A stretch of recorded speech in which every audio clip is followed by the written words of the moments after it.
Mantan Kepala Divisi Hubungan Internasional Polri, Irjen Pol Napoleon Bonaparte memberikan pernyataan mengejutkan terkait penetapan Irjen Verdi Sambo sebagai tersangka pembunuhan Brigadir Yosua Huta Barat.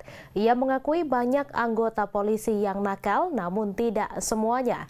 Namun Napoleon meminta agar publik sabar menunggu proses pengungkapan kasus Brigadir J yang sedang dilakukan Polri. Napoleon juga memberikan apresiasi terhadap keluarga dan pengacara Brigadir J yang mendorong Polri sehingga membongkar kasus tersebut.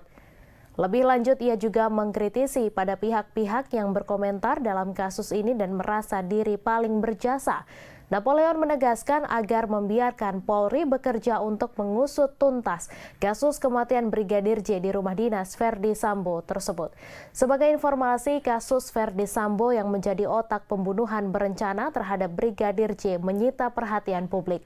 Kapolri Jenderal Listio Sigit Prabowo telah mengumumkan Irjen Verdi Sambo menjadi tersangka baru dalam kasus pembunuhan Brigadir J di rumah dinasnya di Duren 3, Jakarta Selatan pada 8 Juli lalu. Selain ia, asisten rumah tangga Irjen Verdi Sambo bernama Kuat atau KM juga turut ditetapkan menjadi tersangka.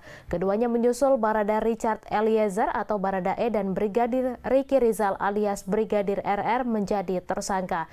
Keempat tersangka disangka pasal pembunuhan berencana dengan ancaman hukuman maksimal penjara seumur hidup. Adapun peran keempat tersangka adalah Baradae yang merupakan pelaku penembakan terhadap Brigadir J.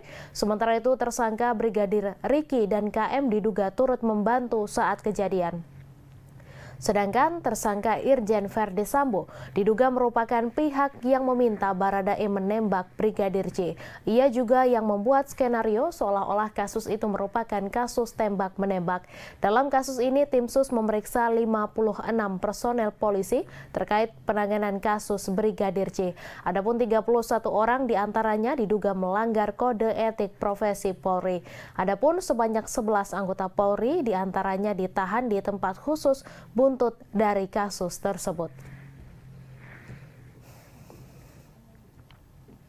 Terima kasih sudah nonton.